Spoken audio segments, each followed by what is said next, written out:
கிறிஸ்துவுக்குள் பிரியமுள்ள சகோதர சகோதரிகளே, பலன் தரும் தேவன் எபிசோட் 2000 கர்த்தரை துதிக்கிறேன், மகிமைப்படுத்துகிறேன். இந்த நாளிலும் எரேமியா தீர்க்கதரிசியினுடைய புஸ்தகம் 42ஆம் அதிகாரம் 11வது வசனத்தின் நான் உங்களுக்காக வாசிக்கின்றேன். நீங்கள் பயப்படுகிற பாபிலோன் ராஜாவுக்கு பயப்பட வேண்டாம், அவனுக்கு பயப்படாதிருப்பீர்களாக என்று கர்த்தர் சொல்லுகிறார். உங்களை ரட்சிக்கும்படிக்கும் உங்களை அவன் கைக்கு தப்புவிக்கும்படிக்கும் நான் உங்களுடனே இருந்து உங்களுடனே இருப்பேன். இஸ்ரவேல் ஜனங்கள்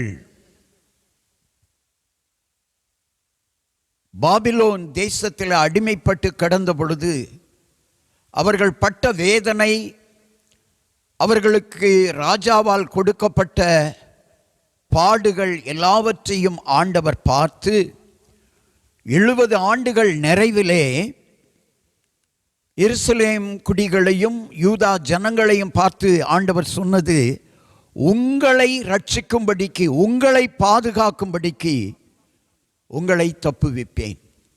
இன்றைக்கும் பிரச்சனையிலே சிக்கி தவித்து கொண்டிருக்கிற மகனே, மகளே, உன்னை கர்த்தர் தப்புவிப்பார்.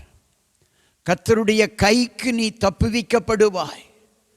கர்த்தரோ உனக்கு ஆதரவாய் இருப்பார். ஆதரவு கரம் உனக்கு கர்த்தரிடத்திலிருந்து நீட்டப்படும். நீ விடுதலை ஆவாய். பிரச்சனையை கண்டு கவலைப்படாதே, வியாதியை கண்டு, கடனை கண்டு, கஷ்டங்களை கண்டு, நஷ்டங்களை கண்டு கவலைப்படாதே. கர்த்தர் உனக்கு சந்தோஷத்தை தரப்போகிறார். கண்களை மூடி ஜெபிக்கலாம்.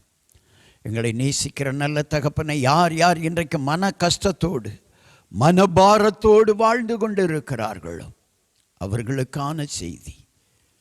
மகனே, மகளே, சகோதரனே, சகோதரியே, உன்னை தப்புவிக்க கர்த்தர் ஆயத்தமாயிருக்கிறார். கர்த்தரிடத்தில் வா. நீ செய்த காரியங்களுக்கு மனம் வருந்தி கர்த்தரிடத்தில் திரும்பு. உன்னை மீண்டும் செழிக்க வைப்பார், மீண்டும் ஆசீர்வதிப்பார். இயேசுவின் நாமத்தில் ஜெபிக்கிறேன் பிதாவே, ஆமென்.